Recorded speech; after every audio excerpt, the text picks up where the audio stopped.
Thanks for tuning in today. I'm Dr. Nick, the Incrementalist.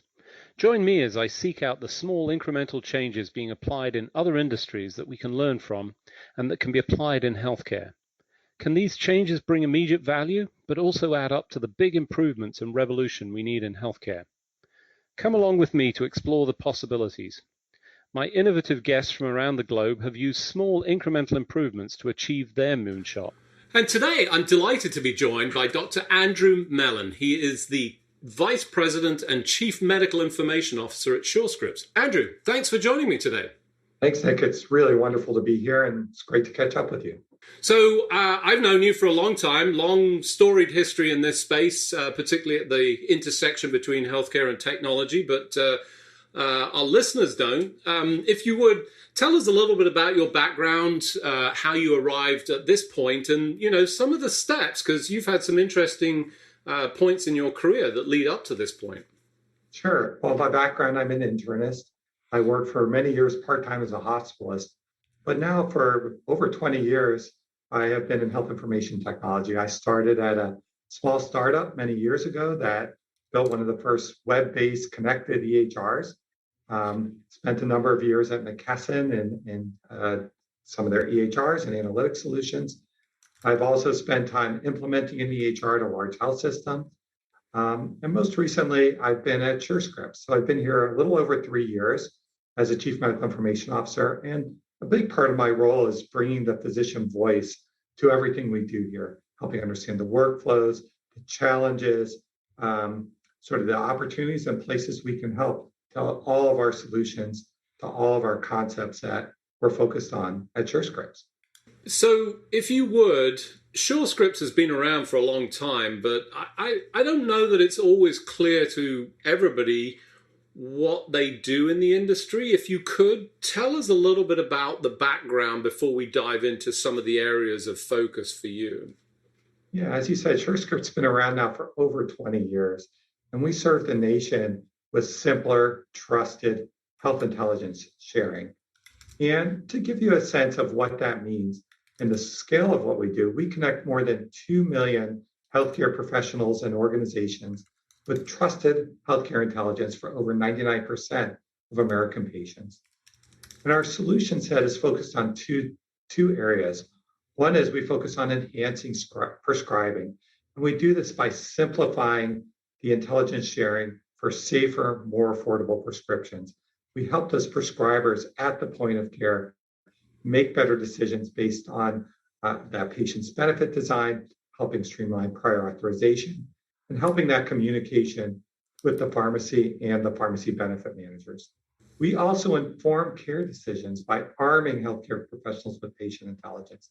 That's anything from bringing that medication history to the point of care. So as your senior prescriber, as your senior doctor, they know all the medications you've been on, no matter where you got them, to sharing clinical documents that are exchanged through the Care Equality Network across the country. So all in all, we shared over 20 billion pieces, 20 billion sets of clinical information in the past year. So as you talk about this, I'm reminded of my clinical practice and, the number of patients that I recall coming in with their brown bag of medications, that I didn't see until I asked the question, so what medications are you taking? And they would tip them out onto the counter. I think if I understand correctly, Surescripts captures that information, brings it and makes it real time. And I think there's an important distinction here because we've had some of that in the past, but not necessarily reliable. You're saying there's some surety to that? Yeah, so today, when you show up at your doctor, or when I was a hospitalist, if you showed up in the emergency room or in the hospital setting, that EHR, virtually every EHR in the country will query Surescripts. We will gather the data both from the pharmacies and the pharmacy benefit managers, aggregate it, add intelligence to that by cleaning it up and augmenting the information, and bringing that back into the EHR, into that provider's workflow for the reconciliation process. So it's exactly right. Instead of saying, again, I was a hospitalist and I spent a lot of time doing MedRec, trying to get the patient to remember all the medications they're on or transcribing all those bottles that get dumped out of the brown bag. But what we're providing is a clean set of data brought into the EHR that gives that doctor or maybe a pharmacist that starting point to go through that med list with the patient, reconcile the medications. And, I can't think of how many times as a hospitalist, the patient forgot something important, right? And I find out later in the hospital admission or that they were actually on something or on a different dose. And that would have really affected their care. So we're getting all that information, bringing it to the point of care, putting it to the prescriber, the provider's workflow, and helping them make those better decisions. I just want to say that the bag of medications was a step up from the tatty piece of paper that people had written down that the terms and the failure to actually capture, the spelling, dosage, free, all of those things. So you've captured that, you've got it. I know one of the biggest challenges, certainly from a clinician standpoint, was something you described, which is medication reconciliation. Is there some automation that you're starting to provide, or is this just you're providing one side of the coin and presenting it with the surety? Yeah, so the way we do this is we're in a partnership with our Surescripts Network Alliance. And in this case, it's the electronic health records. So they're actually the ones taking in the information and bringing it into the workflow of the prescriber. So we're a bit on the back end of bringing them the information, but our goal is to get them clean, comprehensive information so they can make those decisions. We are seeing some interesting innovations in the workflow to help the prescribers with the med reconciliation. Again, it varies by EHR and how they do that, but we want to make that as crisp and as clean with the underlying data as they start that process. So, as I always think about medication reconciliation, one of the big challenges is that sort of end run for patients. And I think, naively as a prescribing clinician, I always assumed I'd write the prescription, patient would fill it, take it. That's not the case. And in fact, the numbers are somewhat shocking when you consider that we base our clinical decision making on the assumption that treatment was prescribed and it was taken. Tell us a little bit about where that is and what you've been doing about that. Yeah, I'm an internist, and I think about this sort of sacred moment when the prescriber, the physician, and the patient, they've been talking, they come to a plan. The doctor writes a medication, right? I don't do procedures, I don't do surgeries. So my biggest intervention is giving them a medication, potentially that prevents a future poor outcome or helps an infection or whatever it is. If that patient leaves the room and doesn't take that medication, all that time was for naught. That was all that work we did, all that discussion, all the planning.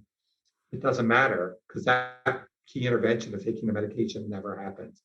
There's so many reasons why the patient doesn't take it. It could be medication affordability. That's obviously a big problem. And we're doing some things to help bring pricing information to that prescriber and the patient at the point of care so they can see that cost to prevent that sticker shock at the pharmacy, or even better, save money by switching to a lower cost alternative and know how much that savings would be. But there's other factors too. There's obviously social determinants of health play a big role. There's cultural issues, part of that.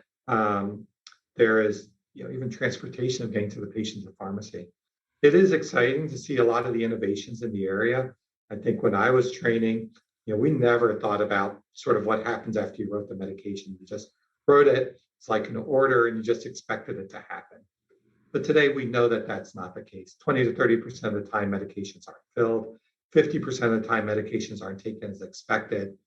And as a physician, I truly believe it's our accountability to understand what those barriers to adherence are for that patient. And now that we start seeing value-based care not becoming a critical way of reimbursing and incentivizing providers, it's not just having that conversation, but it's having the appropriate follow-up and monitoring mechanisms to make sure things haven't changed that moment that patient's left the office. So critical in all of this is, this real-time level of information that allows you to provide it at the point of prescribing. So you've I want to say solve that problem. You're delivering that real-time value, updated information that's correct. It's been validated. It sounds like you're pulling it in from multiple entities to try and reconcile so that it's improved in terms of overall quality and accuracy. But then there's also this reconciliation for the actual filling of the prescription and making sure. And obviously from the huge challenge around chronic conditions, essential, because if you're not getting that and not getting it at the right times, how are you going about that, and what have been the experiences? Yeah, there's a couple ways that we help organizations that are managing those patients as a population, outside of the office between encounters. One of the first ways, and that I think I love this innovation, is this near real-time notification of events that happen in a pharmacy. It also could be the absence of events that happens at pharmacies. So I'm going to share one example. We're working with Mount Sinai. They have about 10,000 patients they were managing. So, these are patients with multiple chronic diseases. They are, tightly managing them with care navigators. And, they have a chief executive there who said not too long ago, if our beds are filled, it means we failed. So they are highly motivated to help keep these patients with chronic diseases out of the hospital. So they built a program where they were taking claims data, putting it through spreadsheets, trying to monitor fill patterns, trying to make sure the patients are taking medications as prescribed. And that was okay, but it was a very manual process. And one of the challenges with claims data is the claims lag. It's always 2-3 months late. They shared a story of, they called up a patient who they thought was not adherent, and the patient's like, I've been in assisted living and they're taking care of all my medications for me now, So that's a tough conversation when you're just talking to the patient, and you lose trust because your information's out of date. So we worked with them to set up this really innovative program. And the way that it works is now for these 10,000 patients, for those key medications related to those chronic diseases, they are monitoring when the patients aren't picking up their refills. So if a patient has missed a refill, they get a notification that says, hey, Joe Smith was supposed to get their lisinopril refilled. It's been a few days, hasn't been refilled. And then they take that information and will reach out to the patient and understand what happened. Was there the transportation barrier? Did they forget? Has something else changed? So they're seeing an improvement in their PDC, their main metric that they use to calculate medication compliance, by 60% using this program. It's pretty remarkable. So now they have near real-time information about events, in this case, that aren't occurring, that should have occurred for a patient, and then they can act on it. So instead of waiting 2 months for claims data, instead of waiting for that next patient encounter, they're intervening within days of something critical happening to the patient. They're also looking at things like when refills aren't filled, or when refills expire. I saw an interesting stat from Village MD where they said for some of their chronic diseases, and when they surveyed their patients, 45% of them said that their medication adherence was simply because they ran out of refills. So that's pretty remarkable. Almost half the time they are not adherent with their medication because after 6-12 months, they just ran out of refills and no one took care of that. So now again, they're getting notifications that the refills have expired. They get the primary care physician or to intervene to renew that prescription, and nothing is missed. So with these notifications, we're seeing some other clever ways, some other clever insights. Things like monitoring when a new physician has written a medication. So you have these patients that you're tightly managing, and an unknown physician has written a drug. Maybe they are out of your network. Maybe they are a specialist who didn't have the whole history. And it's time to intervene. It may have created a potential adverse event that they didn't know about. You can monitor specific drug classes, looking for patients who are on opioid contracts and monitoring to see if a patient gets an unexpected opioid prescription. So this notification from across virtually all pharmacies coming to those care managers, care navigators who are tightly managing those patients is really a new set of information that allows them to intervene much, much earlier and in different ways than they've been able to do in the past. So for those of you just joining, I'm Dr. Nick, the Incrementalist. Today I'm talking to Dr. Andrew Mellin. He is the Vice President and Chief Medical Information Officer at Surescripts. We were just talking about real-time alerts and the data that's coming into the care coordinators, care managers. Those folks are really trying to track and support individuals. You mentioned a story of an individual who had sort of fallen out of the system because they'd gone into a different place as one of the sort of examples of, breaking trust where, the healthcare system is expected to know but doesn't for whatever reason. It sounds like that's one of the problems that you've solved. Was that the case? Is that one of those areas where now suddenly it's a proactive approach with these care managers who are reaching out to actually explore and understand at a time that's contextual to problems occurring? That's right. I mean, for medication adherence sort of outside the practice, traditionally it's been a very retrospective view. Often if you're just looking at claims data, it's multiple months before you get the data. So that's right. This provides a really proactive, near real-time new set of information to allow you to intervene on those highly managed patients where, a couple days, a few days without their medications for CHF, they're going to be in the emergency room. They're going to be in heart failure. And it's a chance to intervene very quickly with a new set of data. Interesting. So as I think about this, it occurs to me that this now starts to generate perhaps some insights that allow you to manage those populations. I'm listening to you and thinking, well, what are the reasons? Are you starting to aggregate and see real drivers for, and I know I'm using the wrong term, I'm saying non-compliance. I don't mean that pejoratively, but it's people not following the recommendations, following through.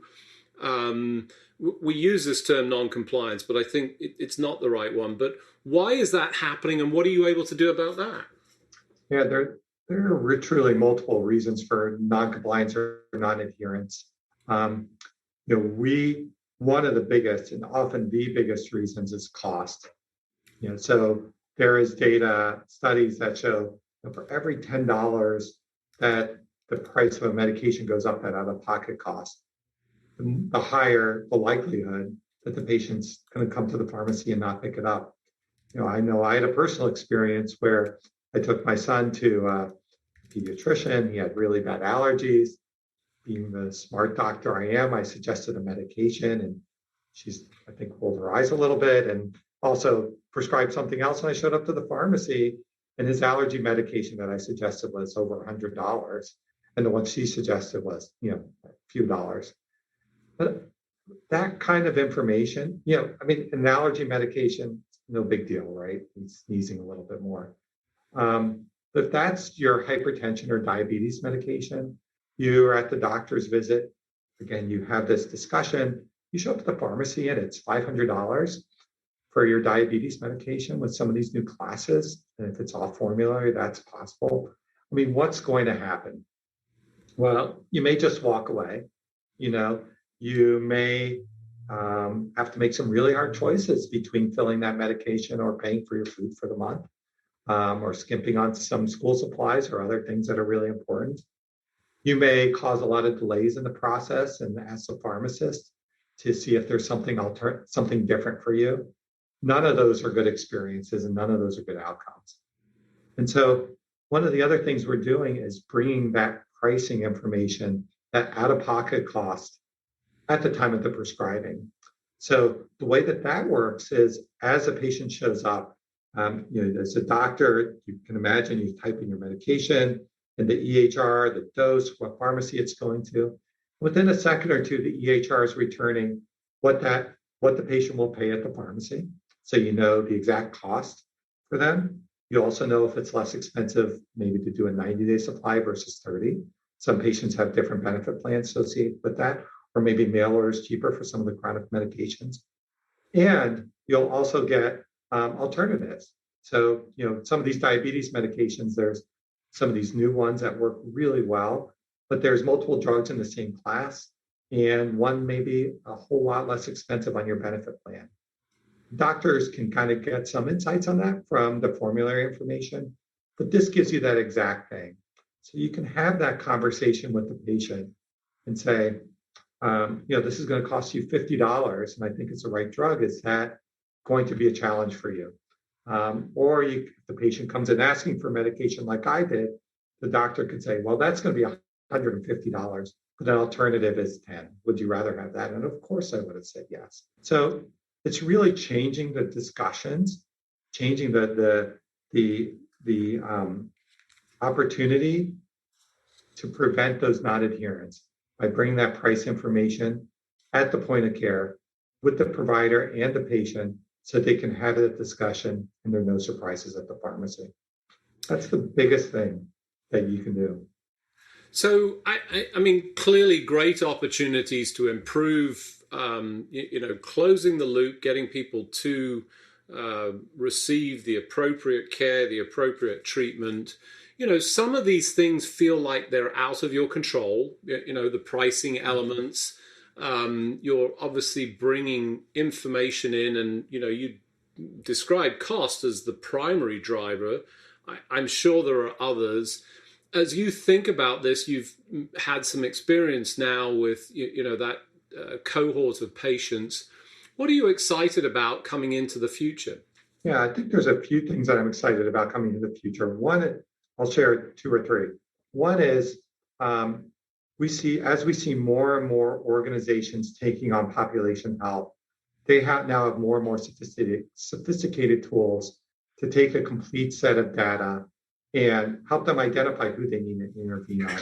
So in addition to the notifications, it's also maybe it's 100,000 patients that you're managing a little less intensely, but having a complete set of medication data gives you a chance to run some risk analyses and other things to identify who you need to intervene on, maybe for polypharmacy, maybe for potential side effects, maybe likelihood of non-adherence. So one is, I'm just excited to see that value-based care is continuing to grow and organizations are doing innovative things. I think the second thing is better risk algorithms. The challenge is always understanding who to intervene on and who is doing okay, who you can let go. So we're seeing some exciting risk algorithms that help organizations point themselves in the right direction. And I think the last part, something that you touched on and we see as a big issue, is the social determinants of health. Where it's exploring, how to share that information, how to gather that information. And are there ways that prescribers, providers, care teams can be more informed universally of those social determinants of health and understand those impacts on that patient care? Because often it has nothing to do with the medication. It's transportation, cultural issues, they're just where they live and their zip code. All those things can play such a big factor in medication non-adherence. So moving beyond just the clinical medication to that holistic view of the patient, understanding all those factors that impact their health and wellness. So one area that occurs to me that potentially I haven't heard you talk about that is relevant is the naturally occurring compounds that enter into the system of healthcare that, physicians are often non-aware of. Are you thinking about those, the supplements, and, that's a huge business. Is that part of the strategy in the future as well? Yeah, we're thinking about it. The challenge is most of those are sold over the counter, so they're not really captured in any data system. If it's captured in some way, we would love to interchange it. Sometimes the EHRs are capturing it or doctors are prescribing it. They are an important part of the ecosystem and can play a big role in medication interactions and other things. To date, we just haven't found a great source of that information to be able to share it widely. Interesting. Well, unfortunately, as we do every week, I've run out of time, but it's been a delight to catch up with you. Excited to see the progress and, the important contribution to closing that loop for the therapies that we're prescribing for our patients. Andrew, thanks for joining me on the show today. Thank you. It's always great to catch up with you. And it's an exciting time in healthcare right now. So many wonderful innovations, and it's just great to see and hear what everyone's doing. Thanks for joining me today. Do you have any better ideas, or have you found a small incremental change that's brought about a big improvement in your world? Let's continue the conversation on our hashtag, The Incrementalist, or share with me at DrNick1 on Twitter. You can find more information about the show on our program page at healthcarenowradio.com. And tune in next time to hear my discussions with leaders and innovators from around the globe who've revolutionized their space by using small incremental improvements to achieve their moonshot. I'm Dr. Nick, the Incrementalist, and I'm starting a revolution through evolution.